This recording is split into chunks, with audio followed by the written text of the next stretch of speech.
சும்மா இங்கே இருங்க. இங்கே இங்கே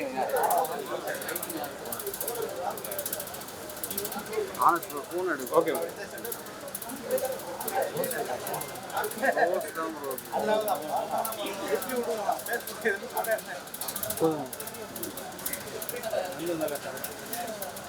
போதும்.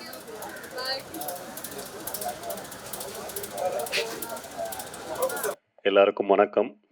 நான் இந்த மேடையை எனக்காக கொஞ்சம் யூஸ் பண்ணிக்கிறேன். சாரி, ஏன்னா எங்களோட சக்ஸஸ் மீட்டுக்கு நான் வரலை, ஷூட்டிங்கில் இருந்தேன். அதற்கு காரணம் காளி வெங்கட் சார் தான். அவர் கூட தான் ஷூட்டில் இருந்தேன்.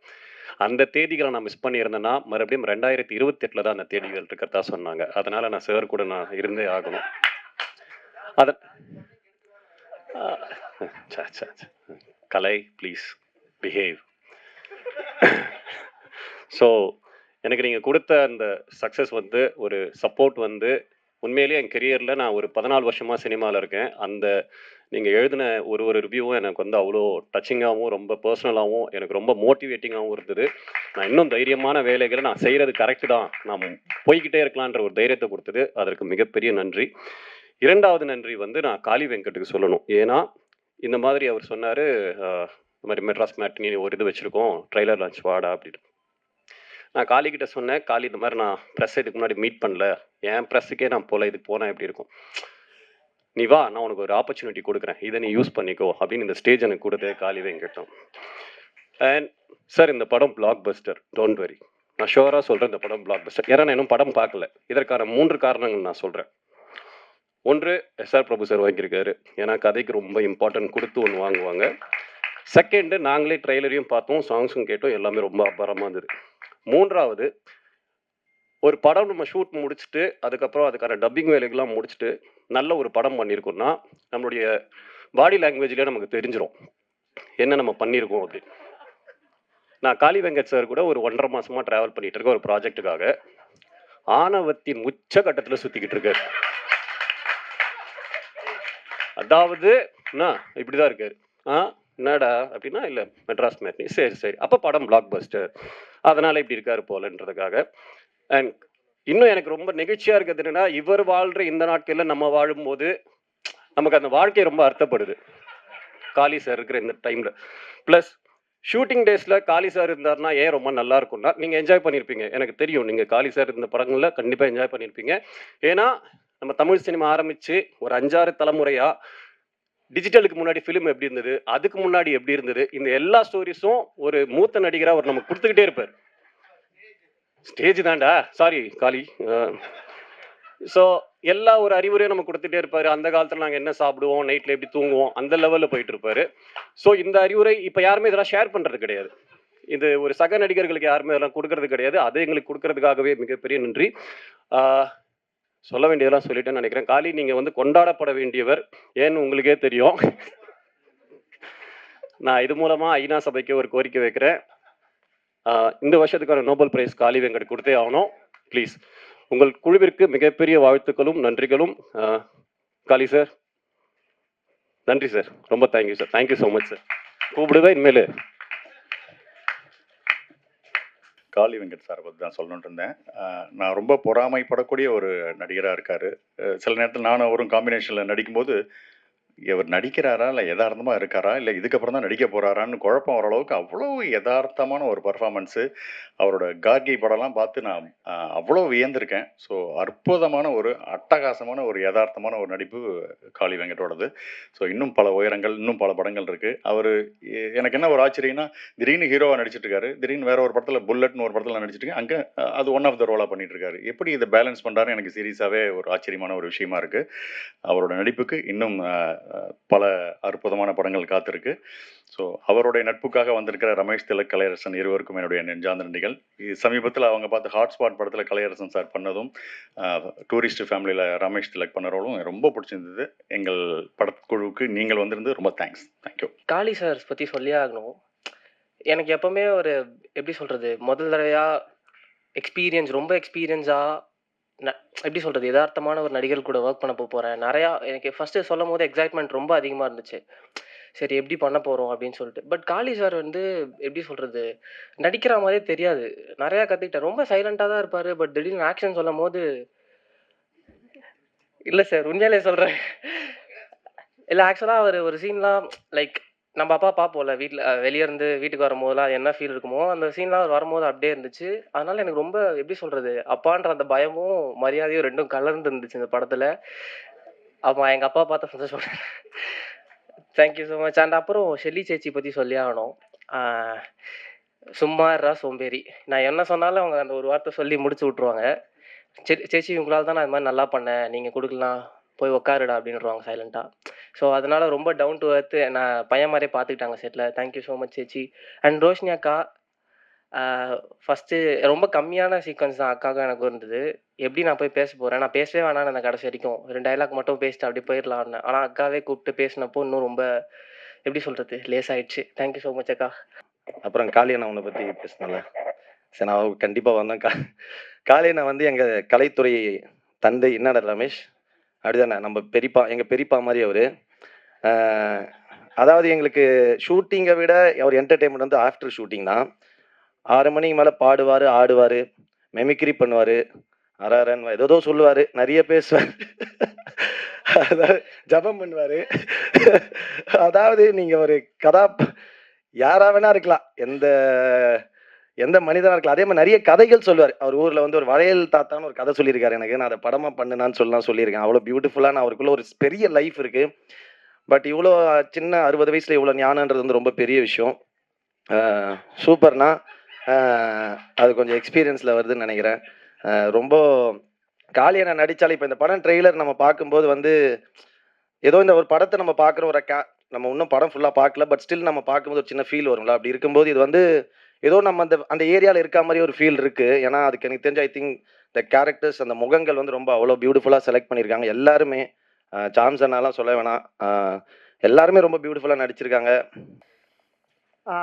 மேடையில் இருக்கிற எல்லாருக்கும் என்னோட வணக்கம் அண்ட் பத்திரிகை நண்பர்கள் அத்தனை பேருக்கும் என்னோட மாலை வணக்கம் என்னை வந்து இதுக்கு முன்னாடி ஒரு எமகாதகின்னு ஒரு படத்தோட ப்ரெஸ் ஷோவில் நினைக்கிறேன் நான் சொல்லியிருந்தேன் என்னை வந்து கோடம்பாக்கம் அம்மாவா எல்லாரும் கொண்டாடுறீங்க அழகாக கொண்டாடுறீங்க அழ வச்சும் கொண்டாடுறீங்க எனக்கு ஒரு வித்தியாசமான கேரக்டர் ரோல் பண்ணணும்னு ரொம்ப ஆசையாக இருக்குது அப்படின்னு சொல்லியிருந்தேன் அது வந்து இந்த படத்தில் அது நிறைவேறிருக்குன்னு சொல்லலாம் ஸோ அந்த ஒரு சின்ன ரோலாக இருந்தாலும் ஒரு சிறப்பான ரோலை எனக்கு கொடுத்ததுக்கு டைரக்டர் கார்த்திக் நான் ஃபஸ்ட்டு வந்து தேங்க் பண்ணிக்கிறேன் எனக்கு நடித்து முடித்த உடனே 2-3 நாள் தான் பண்ணியிருப்பேன் ரொம்ப ரொம்ப நல்லா இருந்தது அந்த ஃபீலிங் எனக்கு எப்போ அதை வந்து டப்பிங் போக போகிறோம் எப்போ அந்த சீன்ஸ் பார்க்க போகிறோம் மற்ற சீன்ஸ் எப்போ பார்க்க போகிறோம் படம் எப்போ வெளியில் வரப்போகுதுன்னு நான் ரொம்ப ஆவலாக காத்துட்ருந்தேன் பிகாஸ் எனக்கு அந்த ரோல் வந்து ரொம்ப புதுசாக இருந்தது எனக்கு ரொம்ப பிடிச்சிருந்தது ஸோ நான் ரொம்ப உங்களை மாதிரியே ஆவலாக வெயிட் பண்ணுறேன் இந்த படத்துக்காக அண்ட் அவர் ஒன்லைன் சொன்ன உடனேயே எனக்கு வந்து கதை வந்து ரொம்ப ரொம்ப பிடிச்சிருந்தது ரொம்ப டச்சிங்காக இருந்தது அண்ட் காளி வெங்கட் சார் கேட்கவே வேண்டாம் நான் இன்னும் படம் பார்க்கல பட் ஐ கேன் இமேஜின் எல்லாரும் சொல்கிறத வச்சு ஐ மீன் சொல்லாமலே புரியக்கூடிய விஷயம் அது நான் உங்களோட பெரிய ஃபேன் உங்களோட ஒர்க்குக்கு அண்ட் இந்த படத்தில் ஒர்க் பண்ண ஒவ்வொருத்தருக்கும் நடிகர்கள் டெக்னீஷியன்ஸ் எல்லாருக்கும் என்னோட விஷஸை நான் தெரிவிச்சுக்கிறேன் அண்ட் படம் மிகப்பெரிய வெற்றி அடைய வாழ்த்துக்கள் அண்ட் அதுக்கெல்லாம் முன்னாடி ட்ரெய்லர் மிகப்பெரிய வெற்றி அடையவும் வாழ்த்துக்கள் அது இப்போ ரொம்ப முக்கியமாக இருக்குது அண்ட் தேங்க்ஸ் எவ்ரிபடி எல்லாருக்குமே வந்து அவங்க அப்பா தான் ஹீரோ கண்டிப்பாக அது அதில் எந்த ஒரு சேஞ்சுமே இல்லை எனக்கு வந்து காளி சார் அப்பா ஸோ இவர் தான் என்னோட ஹீரோ இந்த படத்தில் நான் ஒரு அப்பாவுக்கும் ஒரு பொண்ணுக்கான ரிலேஷன்ஷிப் வந்து வார்த்தையால சொல்லிட முடியாது அது வந்து ஒரு அப்பா ஒரு பொன் குழந்தைய பெற்ற அப்பாவுக்கு தான் அந்த ஃபீலிங் தெரியும்னு சொல்லுவாங்க ஸோ அதை வந்து எந்த ஒரு பெரிய ஒரு ட்ராமாவோ எந்த ஒரு பெரிய ஒரு சர்ச்சை இதெல்லாம் இல்லாமல் அழகாக பியூட்டிஃபுல்லாக சீன்ஸ்லேயும் எமோஷன்லேயும் வந்து இது டெலிவர் பண்ணியிருக்காங்க ஸோ அதுக்கு வந்து டைரக்டர் சாருக்கு தான் வந்து ஒரு பெரிய பாராட்டு நான் சொல்லி ஆகணும் அண்ட் அதில் என்ன காஸ்ட் பண்ணியிருக்காங்கன்றமோ இதில் நானும் இருந்திருக்கேன் அப்படின்ற மாதிரி இருக்குது எனக்கு நான் ஷெல்லி மேமுக்கு வந்து நான் பொண்ணாக நடிச்சிருக்கேன் ஸோ கண்டிப்பாக இவங்களோட வந்து ஒரு பயங்கரமான ஒரு ஜேர்னி எனக்கு இருக்குது அப்படின்னு அவங்கள பார்த்தோன்னே தெரிஞ்சு போச்சு பிகாஸ் ஷீஸ் ஒன் என்ன சொல்கிறது அவ்வளோ எமோஷன்ஸ் வச்சுருப்பாங்க எங்கேருந்து வச்சுருப்பாங்கன்னு எனக்கு தெரியாது திடீர்னு இப்படி இந்த மாதிரி சீன் நடினா அப்படி ஸ்பான்டேனியஸாக அவங்களுக்கு அந்த ஸ்பாட்டில் வரும் அவங்களுக்கே தெரியாமல் நான் ரொம்ப ரசிச்சிருக்கேன் அவங்கள ஒரு ஃப்ரேம்லேயும் she is very beautiful and very sweet person so thank you so much ma'am and Viswa வந்து என்னோட தம்பி ஆனந்த் சார் கார்த்திக் சாருக்கு அப்புறம் விஸ்வா கிட்ட தான் இந்த படத்தோட தொடக்கம் எனக்கு ஆரம்பிச்சுது இருந்தது. ஸோ ஸ்டார்ட்டிங்கில் வந்து இவங்கள வந்து கூப்பிட்டு ஒரு டெஸ்ட் எடுத்து பார்ப்போம், இவங்க செட் ஆவாங்களான்னு ஆரம்பிக்கவும் தம்பியோட தான் ஒரு சீன் வச்சுருந்தாங்க. ஸோ டயலாக்ஸ் எல்லாம் கொடுத்துருந்தாங்க. நானும் மனப்பாடம்லாம் பண்ணி நைட்லாம் உட்காந்து படித்து போய் நின்னா, அந்த டயலாக் எதுவுமே வேண்டாம், நீங்களா நடிங்க அப்படின்ட்டாங்க. சரி நடிப்போம் அப்படின்ட்டு இவர் பார்த்தேன், மேலே கீழே பார்த்தேன் விஸ்வாவை, என்ன பண்ண போகிறான் இவன் நம்மள அப்படின்ற மாதிரி இருந்தது. அண்ட் இன்ஸ்டண்ட்டாக எங்களுக்கு அங்கே ஸ்பார்க் ஆயிடுச்சு. ஒரு சிப்ளிங், ஒரு பிரதர்லி ஃபீல் வந்துருச்சு எனக்கு. அவனோட ஹேர் ஸ்டைலோ ஏதோ பார்த்து அது என்னன்னு தெரியல, அந்த அவரோட மொழியா இல்லை அவரோட பிஹேவியரா எனக்கு தெரியல. டக்குன்னு எங்களுக்கு வந்து கனெக்ட் ஆகி நாங்கள் நிஜமாவே ஒரு வீட்டில் ஒரு அக்காவும் தம்பி இருந்தா எப்படி இருக்கோன்ற மாதிரி டக்குன்னு நாங்கள் ஸ்விட்ச் ஆகிட்டோம். ரொம்பவே அழகாக இருந்தது. அவரோட நடித்த அந்த சிஸ்டர், அந்த ஃபீலிங் எல்லாமே ரொம்ப அழகாக வந்திருக்கு படத்தில். கண்டிப்பாக உங்களோட தம்பியோ அக்காவுக்கோ அந்த மாதிரியான ஒரு ரிலேஷன்ஷிப் நாங்கள் அழகாக பிரதிபலிச்சிருக்கோன்றதை நான் நம்புகிறேன். கண்டிப்பாக நீங்கள் அதை பார்த்து ஃபீல் பண்ணுங்கள் அந்த படத்தில். அண்ட் நான் எடிட்டர் சார், சதீஷ் சார் ரொம்ப அழகா என்ன வந்து அதில் வந்து இது பண்ணியிருக்காங்க. எங்கள் பெர்ஃபார்மன்ஸ், என்னோட பெர்ஃபார்மன்ஸ் மெயினாக வந்து ரொம்பவே கிறிஸ்பாக இருந்ததுக்கு அவருக்கு ஒரு பெரிய நன்றி. Thank you so much Satish sir. And என்னோட மித்த ஆக்டர் ஸ்டாம் சார், அவருமே வந்து ஊறுகாக்காரன்னு சொல்லிட்டு வந்திருக்காங்க. ஒரு பாஸ் விட்டாலும் அதில் 10 டயலாக் அடிச்சுட்டே இருப்பார். அவரோட ஒர்க் பண்ணவே வந்து எப்போ என்ன சொல்ல போகிறாரு அப்படின்ற மாதிரி ரொம்ப கான்ஷியஸாக வெயிட் பண்ணிட்டு இருந்தேன். So thank you, it was brilliant working with you sir. And Geetha ma'am, உங்களோட ஒரு சீன் கூட இல்லை, பட் ஆனால் எனக்கு ரொம்ப ஆசை. கண்டிப்பாக ஃப்யூச்சரில் நான் உங்களோட நடிக்கணும்னு ஆசைப்பட்றேன். Abhishek sir, again thank you so much for உங்களோட, கண்டிப்பாக உங்கள் புஷ் இல்லாமல் இந்த அளவுக்கு வந்து ஸ்டேஜ் வந்து பெருசாகிறதுக்கு உங்களால தான். So thank you so much. And Hari sir, production team, Hari sir, Monica, Shaan, இவங்க எல்லாமே எனக்கு ரொம்ப சூப்பராக பார்த்துக்கிட்டாங்க. And thank you so sweet. And எப்போ எது கேட்டாலும் எனக்கு வாங்கி கொடுத்தாங்க. So thank you so much. And இந்த ராக் ஸ்டார் பாலா, ஸோ அவரோட பாட்டில் வந்து எனக்கு விஜய் யேசுதாஸ் சார் ரொம்ப பிடிக்கும்.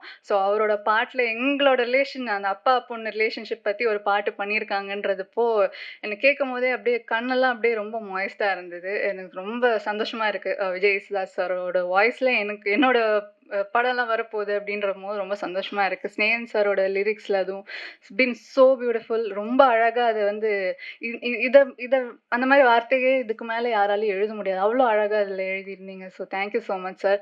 அண்ட் எல்லாரையும் சொல்லிட்டேன்னு நினைக்கிறேன், யாரை விட்டுருந்தேன். அப்புறம் இன்னும் முக்கியமான விஷயம் வந்து இந்த படத்தில் வந்து ஒரு ஸ்டேஜஸ் ஆஃப், என்னோட கேரக்டர் இப்போ தீபிகா, ஸ்டேஜஸ் ஆஃப் தீபிகா இருக்கும். சின்ன வயசுலேருந்து இப்போ நான் இருக்கிற வயசு வரைக்கும் இருக்கும். ஸோ என்னோட பர்ஃபார்மன்ஸ் வரதுக்கு முன்னாடி அந்த இந்த சின்ன பசங்க, இந்த டீனேஜ் பொண்ணு ஒரு அவங்க எல்லாம் நடிச்சிருப்பாங்க. ஸோ நான் வந்து திடீர்னு வரும்போது லைக் எப்படி இருக்கும்ன்ற ஒரு டவுட் இருந்தது. ஏன்னா த்ரூ அவுட் தி ஃபிலிம் இல்லாமல் ஸ்டார்டிங்கில் அவங்க தான் நடிச்சிருப்பாங்க. ஸோ அவங்க அவ்வளோ எஃபோர்ட் போட்டு அவ்வளோ பியூட்டிஃபுல்லாக ரொம்பவே அமேசிங்காக நடிச்சிருந்தாங்க. ஸோ அவங்க ரொம்ப அழகாக டெலிவர் பண்ணதுனால என்னோட பர்ஃபார்மன்ஸ் இன்னுமே ரொம்ப அழகாக இருந்தது அவங்களால. ஸோ அவங்களுக்குமே ரொம்ப நன்றி. Thank you so much. June 6 Madras matinee release ஆகுது.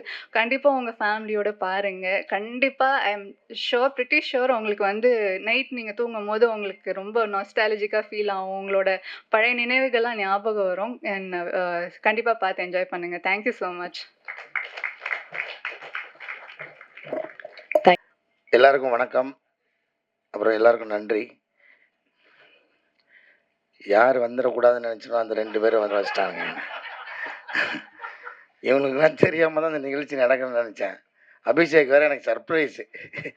ஏயா இப்படி ஒரு சர்ப்ரைஸாக ஒருத்தர் கொடுப்பான். நீ காலைல தான் சொல்கிறேன். ஒரு சர்ப்ரைஸ் இருக்குது. முக்கியமான 2 செலிப்ரிட்டிஸ் வராங்க உங்களுக்கு வந்து வாழ்த்து சொல்கிறதுக்கு. ஐயையோ அப்படின்னு இவங்க தான் நினச்சேன். கரெக்டாக இவங்க 2 பேரும் பேரையும் சொல்லிட்டேன் ரொம்ப பெருமையாக.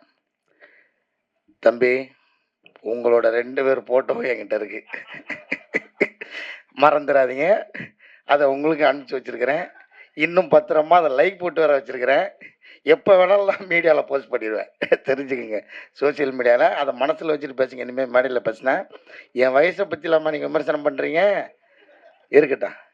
ஏண்டா ஒரு யதார்த்தமாக ஒரு அப்பா ரோல் கொடுத்தாங்கன்னு வெள்ளடிச்சுன்னு நினச்சா உடனே எனக்கு 60 வயசுன்ற ஒருத்தன் 58 வயசுன்றான். தம்பி, எனக்கு ஒரு வாய்ப்பு கிடைக்காம போயிடும். இல்லை இருக்கு, நான் வெயிட் பண்ணுறேன். ஆனால் ஏதாவது ஒரு சூழ்நிலையில் அந்த ஃபோட்டோவை நான் போடுறேன்டா. இருந்தாலும் நீங்கள் வந்ததுக்கு ரொம்ப நன்றி 2 பேருக்கும். லவ் யூடா. ஐயோ அதுவே பயமாக இருக்குது, என்ன பண்ண போகிறான்னு தெரியல. ஏன்னா அந்த ஃபோட்டோ வந்து ஒரு அதிகாலையில் ஒரு 4 மணிக்கு எடுத்த ஃபோட்டோ. அப்போ யோசிச்சு பாருங்கள் எப்படி இருப்பாங்கன்னு. அதில் நானும் உள்ளே இருக்கேன், அதனால தான் அந்த போட முடியல, இல்லைன்னா எப்பயோ போட்டு மாட்டி விட்டுருப்பேன். ரொம்ப ஒரு உற்சாகமான ஃபோட்டோ அது. முதல்ல எஸ்ஆர் பிரபு சார் ரொம்ப நன்றி. ஏன்னா ஒரு படம் வந்து இது எப்படிப்பட்ட படம்ன்றத நீங்கள் வாங்கினோடனே எல்லாருக்கும் அது அது தெரிஞ்சிருச்சுன்னு நினைக்கிறேன். ஸோ எல்லாருக்கும் ஒரு நம்பிக்கை முதல்ல வந்திருக்கும். அதுக்காக முதல்ல உங்களுக்கு நன்றி சார். ஏன்னா நீங்கள் நல்ல படங்களுக்கு சப்போர்ட் பண்ணுவீங்க. அந்த வகையில் இந்த படத்துக்கு சப்போர்ட் பண்ணது ரொம்ப நன்றி. அடுத்தபடி சத்யராஜ் சார், அவர் இங்கே இன்றைக்கி வரல, அவருக்கு ரொம்ப ரொம்ப நன்றி. ஏன்னா படம் நாங்கள் ஒரு முடிகிற ஸ்டேஜில் தான் வந்து டைரக்டர் வந்து அப்ரோச் பண்ணார். எந்த தயக்கமும் இல்லாமல் படத்தில் கொஞ்சம் எடுத்த வரைக்கும் போட்டு காமிச்சு அவர் பார்த்துட்டு அவர் பிடிச்சி நடித்தது ரொம்ப ரொம்ப சந்தோஷம். ரொம்ப நன்றி சார் இந்த மேடையில் உங்களுக்கு. அப்புறம் வடிவேல் சாருக்கு ரொம்ப நன்றி. ஏன்னா எனக்கு தெரிஞ்சு அவர் நடிக்காமல் முதல் முறையாக பாடுறாருன்னு நினைக்கிறேன். ஸோ அது அது வந்து எங்களுக்கு கிடைச்ச ஒரு பெரிய வாய்ப்பாக நினைக்கிறோம் நாங்கள். இந்த நேரத்தில் உங்களுக்கு நன்றி சொல்லிக்கிறேன் சார். அப்புறம் வந்து நிறைய நிறைய பேர் விட்டுட்டேன்னா எல்லாரும் சொல்கிற மாதிரியே மன்னிச்சிருங்க. அபிஷேக் ராஜா எனக்கு இந்த படத்துக்கு வந்து கனெக்ட் பண்ணி விட்டு தான் வந்தான். ஒரு நாள் ஃபோன் பண்ணி, ஐயா ஒரு கதை ஒன்று கேட்கணும், எப்படின்னு சொல்லுங்க, நான் அந்த டைரக்டர் சொல்கிறேன் அப்படின்னு சொன்னார். அப்புறம் அந்த கதையை போய் கேட்டேன். அந்த கதை மீட்டிங் பாயிண்ட்டு, அந்த இடமே வந்து எனக்கு ரொம்ப பிடிச்சிருந்தது. ஏன்னா டைரக்டரோட வீட்டுக்கு கூப்பிட்டுருந்தாரு. ஸோ ஒரு தயக்கம் இல்லாமல் வீட்டுக்கு கூப்பிட்டு, ஒரு தொழில் சார்ந்து நான் பெரும்பாலும் நான் வீட்டில் யாரையும் கூப்பிட்டு சந்திச்சதில்லை. நான் வெளியில் எங்கேயாவது ஒரு பொது இடத்துல என்னோடய அலுவலகத்தில் அப்படி தான் சந்திப்பேன். ஸோ வீட்டுக்கு கூப்பிடும்போது எனக்கு ஒரு நெருக்கம் இருந்துச்சு அதில். அப்போது ஃபஸ்ட்டு நான் போனது வந்து கொஞ்சம் தயங்கிட்டு தான் போனேன். ஏன்னா இப்படி இந்த மெயின் லீடு அப்படின்லாம் சொல்லிட்டா நம்மளை இந்த குணச்சித்திர கதாபாத்திரத்துக்கு கூப்பிடாமல் போயிடுவாங்களான்னு ஒரு பயம். அதுக்காக இதை பண்ணலாமா வேணாமான்ற ஒரு தயக்கம் தான். பட் இந்த படம் அப்படி மெயின் லீடு அப்படின்னு இருக்காது. எனக்கு தெரிஞ்சு இது எல்லா கேரக்டர்ஸும் ஒரு ஒரு பில்லராக இருக்கும். இந்த கதை அப்படி இருக்கும். அப்புறம் அந்த கதையை அவர் சொன்னார். அதுக்கப்புறம் எனக்கு அந்த பயம் தெளிஞ்சிருச்சு. ஏன்னா அந்த ஒரு வழக்கமான ஒரு அந்த சினிமாட்டிக் அந்த எக்ஸ்பீரியன்ஸில் இல்லாமல் இது வேற ஒரு டைமென்ஷன் அந்த கதை சொன்னார். அது எனக்கு வந்து ரொம்ப பிடிச்சிருந்துச்சி. ஏன்னா அவர் ஒரே அந்த கதை சொல்ல ஆரம்பிக்கிறதுக்கு முன்னாடி ஏன் இந்த கதையை நான் எழுதினேன்னு சொல்கிறேன் அப்படின்னு சொன்னார். ஏன்னா ஒரு அப்பா அந்த குடும்பத்துக்காக உழைச்சிட்டே இருக்கார். இது வரைக்கும் ரெகுலரான கதை தான். அவர் என்ன உணர்வை சொல்ல வந்தார்ன்றது எனக்கு பயங்கரமாக நச்சுன்னு அப்படி அடிச்சிருச்சு. ஏன்னா ஒரு டீனேஜ் வரைக்கும் பசங்க வந்து ரொம்ப அந்த ஸ்பரிசத்தோடையே இருப்போம். அப்பா மேலே உருண்டு புரண்டு விளையாடிக்கிட்டு அந்த மாதிரியான அந்த ஸ்பரிசத்தோடையே வளர்ந்துக்கிட்டே இருப்பாங்க. ஒரு டீனேஜுக்கு அப்புறம் அது பையனோ பொண்ணோ கொஞ்சம் கொஞ்சமாக அந்த அப்பாவோட உடம்புலேருந்து கொஞ்சம் கொஞ்சமாக விலக ஆரம்பிப்பாங்க. அப்போ அந்த அப்பா ஸ்பரிசத்தை மிஸ் பண்ணுவார். ஏன்னா பசங்களுக்கு தெரியாது. பசங்களுக்கு அவன் அப்பா ஆகும்போது அது புரிய நினைக்கிறேன். அப்போ அந்த இடம் எனக்கு ரொம்ப பிடிச்சிருந்தது. ஆமாம், இது வந்து அப்பா சொல்லவும் முடியாது. எங்கன்னா இது வந்து ஆனால் நான் எப்பவுமே பெரும்பாலும் நேரம் எடுத்துக்க மாட்டேன். இன்றைக்கி ஒரு நாள் என்னை அனுமதிச்சிருக்கேன். கடைசியாக வேறு கூப்பிட்டாங்க. எப்படா ஒரு எப்படி சொல்கிறது, ஒரு எலிட் பீப்புள்ஸ் அந்த மாதிரி இருக்கிற மக்களுக்கு வந்து அது ரொம்ப சாதாரணமாக அவங்களுக்கு அந்த ஸ்பரிசம் எப்போயுமே இருக்கும். ஏன்னா அவங்களுக்கு அது ஒரு வேறுபாடாகவே இருக்காது. அப்புறம் இந்த மிடில் கிளாஸில் இருக்கிறவங்களுக்கு வந்து நிச்சயமாக அந்த டீனேஜ் தாண்ட அவங்க அந்த ஸ்பரிசத்துலேருந்து விலகுவாங்கன்றது நான் அனுபவிச்சிருக்கேன். எங்கள் அப்பா அதுக்கு ஏங்கினதை நான் பார்த்துருக்கேன். ஒரு பாயிண்டில் எங்கள் அப்பா வந்து ஃபேக்காக எங்கூட ஃப்ரெண்ட் ஆகிட்டார். ஏன்னா அவருக்கு தெரியும் எல்லாத்தையும் அந்த வயசு அனுபவத்தை எல்லாத்தையும் இறக்கிட்டு இந்த ஸ்பரிசத்துக்காக என்கிட்ட ஃப்ரெண்ட் ஆகிறாரு. ஸோ அது இந்த கதையை கேட்டு முடிச்சோன்னே எனக்கு அது புரிஞ்சுது. ஏன்னா நான் அவருக்கு என்ன கிட்டத்தட்ட அப்பா ஆகிட்டேன். அதனால எனக்கு அது புரிஞ்சுது. ஐயோ, பிரபஞ்ச பூங்குன்றலாம் வந்து அப்படி விலகி இருக்கும்போது நமக்கு எப்படி இருக்கும் அப்படின்றது எனக்கு அது ரொம்ப இதாகிடுச்சு. அப்புறம் அந்த கதையை சொல்லி முடிச்சோன்னே ஓகே, இதை நிச்சயமாக பண்ணிடணும், விட்டுறக்கூடாது அப்படின்னு நினச்சேன். கார்த்திகேயன் மணி சார் ரொம்ப நன்றி சார். இயக்குனர், படத்தோட இயக்குனர். அப்புறம் வந்து இந்த படத்தை பற்றி நான் நிறையா பேச விரும்பல. எனக்கு நான் அந்த படத்தை திரும்ப எவ்வளோ உள்ள ஊடுருவி பார்க்கும்போது எனக்கு ஒன்று மட்டும்தான் அந்த ஒரு வாசனை மட்டும் அடிச்சுட்டே இருக்குது. அது வேற ஒன்றும் இல்லை, எங்கள் அப்பாவோட சட்டையோட வாசனை அடிச்சுட்டே இருக்குது. அது நீங்கள் இந்த படம் பார்க்கும்போது சினிமா தியேட்டரில் நீங்கள் அதை மட்டும்தான் எடுக்க முடியாதுன்னு நினைக்கிறேன். உணர்வுகள் எல்லாமே உங்களுக்கு வந்துடும். காட்சி, இசை எல்லாமே கிடைக்கும். இந்த படத்தில் எனக்கு தெரிஞ்சு அந்த வாசனை அடிக்கும்னு நான் நம்புகிறேன். அப்படி அடிச்சதுன்னா இந்த படத்தோட சக்ஸஸ் நான் நினைக்கிறேன். ஏன்னா நான் அதை உணர்ந்தேன், நடிக்கும்போது உணர்ந்தேன். அது படமாக பார்க்கும்போது நான் உணர்ந்தேன். அது வந்து அது ரொம்ப அபூர்வமாக நடக்கிற நிகழ்வு. ஏன்னா ஒரு படத்துக்குள்ளேருந்து ஒரு வாசனை அடிக்கிறதுன்றது ரொம்ப அபூர்வம். இந்த படத்தில் அது நடக்கும்னு நம்புகிறேன். ஸோ அதுதான் இந்த படத்தை பற்றி நான் சொல்லணும்னு நினைக்கிறது. அதுக்கப்புறம் நீங்கள் பார்த்துட்டு நிச்சயமாக ஒரு நல்ல படத்தை நீங்கள் விட்டுற மாட்டீங்கன்னு தெரியும். அந்த நம்பிக்கை தான். வழக்கமாக எல்லாரும் கேட்குற மாதிரியான கோரிக்கைகளை நான் வைக்க விரும்பல. நீங்கள் படம் பாருங்கள். நிச்சயமாக படத்துக்கு அப்புறம் படம் ரிலீஸ் ஆனதுக்கப்புறம் நிறைய பேச வேண்டியிருக்கும்னு நினைக்கிறேன்.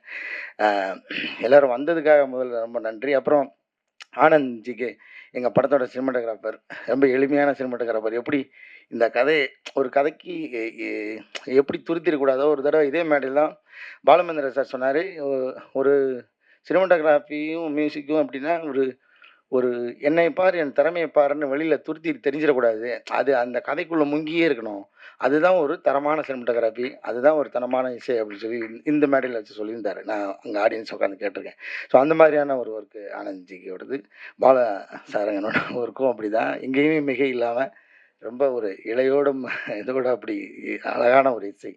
ரொம்ப நாளுக்கு அப்புறம் எனக்கு அந்த பாட்டு இப்பயும் இப்போ கேட்கும்போதே வந்து கண் கலங்குது. கண்ணம்மா அந்த அந்த லைன் வரும்போது அதை ஒரு நாள் என் வாய்ஸ் வச்சு எடுக்கிறேன்னு சொல்லிட்டு ஏமாற்றிக்கிட்டே இருக்கிறேன். அதை எடுத்து என்கிட்ட மட்டுமா அதை கொடுத்துறியா? நானும் பாட்டு பாடியிருக்கேன்னு வச்சுக்கோல்ல. அவர் ஹரி சார் நம்ம வந்து ரொம்ப வருஷமாக பழகிட்டு இருக்கோம். இந்த படத்தில் எனக்கு தெரிஞ்சு சேர்ந்து ஒர்க் பண்ணியிருக்கேன் நினைக்கிறேன். ரொம்ப மகிழ்ச்சி உங்களோட ஒர்க் பண்ணதில். எஸ்ஆர் பிரபு சாருக்கு மீண்டும் நன்றி. ஏன்னா நம்ம ஆர்டராக பார்த்துட்டே பேசிட்டு வர்றதுனால அது மிஸ் ஆகக்கூடாது. ரோஷினி, உங்களோட ஒர்க் பண்ணதில் எனக்கு ரொம்ப ரொம்ப மகிழ்ச்சி. நீங்களும் ஒரு யதார்த்தமான நடிகை, எனக்கு ரொம்ப பிடிக்கும் உங்களோட நடிப்பு. ஸ்னேகன் சார், உங்களோட பங்களிப்பு எங்களுக்கு வந்து எப்படின்னா கலையரசன் அவங்களாம் சொன்ன மாதிரி நாங்கள் உங்களோட சேர்ந்து ஒர்க் பண்ணும்போது அதில் நீங்கள் எனக்கு என்ன அண்ணன் சொன்னது எனக்கு ரொம்ப சந்தோஷமாக இருந்தது. ஏன்னா நான் நிச்சயமாக உங்களோட சின்ன பையன் தான் நினைக்கிறேன் சார். இருந்தாலும் நீங்கள் உங்களோட இந்த படத்தில் நீங்கள் எங்களோட இருக்கிறது எங்களுக்கு ரொம்ப பெருமையாக நினைக்கிறேன் சார். ரொம்ப தேங்க்ஸ். ஷெல்லி, நான் வந்து உங்களுக்கு வந்து இப்போ தான் ஷெல்லின்னு கூப்பிட்றதுக்கு எனக்கு தைரியம் வந்திருக்கு. ஏன்னா கூட நடிக்கும் போதெல்லாம் கொஞ்சம் ஏன்னா படத்துக்குள்ளே வேறு எந்த வகையான முத்த காட்சிகள், நெருக்கமான காட்சிகள் எதுவுமே இல்லை. ஸோ அப்படின்னும்போது நம்ம நெருங்கி பழகிறதுக்கும் வாய்ப்பு இல்லை. ஒரு டிஸ்டன்ஸ்லேயே தான் இருக்கிறோம். ஐயோ, நான் கொஞ்சம் அண்ணாந்து பார்த்து பேசிட்டேன் சார். இவனுங்க கீழே இருக்க, அதாவது திருவிழாலெல்லாம் இந்த கச்சேரி நடந்துகிட்டு இருக்கும்போது 2 கேரக்டர் எந்திரிக்கும் தெரியுமா நடுவில், அதை மாதிரி கூப்பிட்டு நடுவில் நிப்பாட்டி வச்சுட்டு என்ன பேச வைக்கிறீங்க? சரி, அப்போ சொல்ல வந்த குறைய சொல்லவே முடியாது. அப்படி அப்படி இருந்து கொஞ்சம் டிஸ்டன்ஸாகவே இருக்கிற மாதிரியான எழுதிட்டாரு டைரக்டர் சார். அதனால் அப்போ நான் வந்து மேடம்னே சொல்லிகிட்டே இருந்தேன். அப்புறம் வந்து ஒரு நாள் அவங்க வந்து என்னை திட்டி, நீ மேடம் சொன்னா நான் உன்னை சாருன்னு தான் சொல்லுவேன். எப்படி நான் காளின்னு கூப்பிட்னா நீ என்னை செல்லின்னு கூப்பிடு, அவ்வளோதான். நீ என்னை செல்லியாக நினச்சா செல்லின்னு கூப்பிடு. யாரோ ஒரு மேடம் நினச்சா மேடம் கூப்பிட்னாங்க. சரி, அன்னையிலேருந்து நான் செல்லின்னு கூப்பிட்றேன். ரொம்ப மகிழ்ச்சி உங்களோட ஒர்க் பண்ணதில். ஆரம்பத்தில் எனக்கு கொஞ்சம் பயமாகவே இருக்கும். ஏன்னா நம்ம எப்படி இந்த வெள்ளையாக இருக்கிறவன் பொய் சொல்ல மாட்டான்ற மாதிரி நான் வேறு எந்த இதை பற்றி பேச வரல. இருந்தாலும் சொல்லிடுறேன். மலையாள நடிகர்கள்னால் கொஞ்சம் அவங்க பயங்கரமாக நடிப்பாங்க அப்படின்னு ஒன்று இருக்குல்ல, அப்படின்னு தான் நம்ம நிறையா பழகிருக்கோம். அந்த படம் சுமாராக இருந்தால் கூட மலையாள படம்னா அது சூப்பராக இருக்கும்னு நினச்சிக்கிட்டே போய் பார்க்குறது ஒன்று இருக்குல்ல, அதுக்குன்னு ஒரு ரிவ்யூ ஒன்று இருக்குது. ஸோ மலையாளத்துலேருந்து எப்படியோ பிடிக்கிறாங்க, மலையாளத்தில் என்ன மாதிரி கண்டென்ட் நிச்சயமாக எல்லா ஊர்லேயும் இருக்குது. அதில் நிறைய ஓடுற படம், நல்ல கண்டென்ட் படம் தான் நம்ம கண்ணுக்கு தெரியுது. அங்கேயும் சில சுமாரான படங்கள்லாம் நான் பார்த்துருக்கேன். அந்த அந்த ஒரு சின்ன பயத்துலேயும் தான் நான் அவங்கள அணுகினேன். ஏன்னா மலையாள நடிகர்லாம் பயங்கரமாக பர்ஃபார்ம் பண்ணுவாங்க. ஆனால் அவங்க ஆப்வியஸாக பயங்கரமாக பண்ணாங்க தான், இல்லைன்னு சொல்லலை. எனக்கு என்னென்னா அந்த சவால்லேருந்து தடுக்கி விழுந்துடக்கூடாது, அது எப்படியாவது எதிர்கொண்டு அவங்களோட சேர்ந்து பயணிச்சணுன்ற அந்த ஒரு டாஸ்க் இருந்தது. அது இருந்தது, ரொம்ப நல்லதாக இருந்துச்சு. இன்னும் யதார்த்தமாக நம்ம அதை பண்ண முடிஞ்சிச்சு. ரொம்ப நன்றி மேடம் உங்களுக்கு. விஸ்வா, ரொம்ப தேங்க்யூடா. உன்னோட ஒர்க் பண்ணது எனக்கு ரொம்ப மகிழ்ச்சி. ஐயா எடிட்டர் ஐயா பேச மாட்டார், அவருக்கு கை மட்டும் தான் வேலை செஞ்சுட்டே இருக்கோம். அவர் சொன்ன மாதிரி அந்த ஃபர்னிச்சராகவே ஆகிட்டார் அந்த ஆஃபீஸில். நீங்கள் இப்பயும் போனால் ஒரு ஓரமாக ஒட்டிக்கிட்டே இருப்பார்.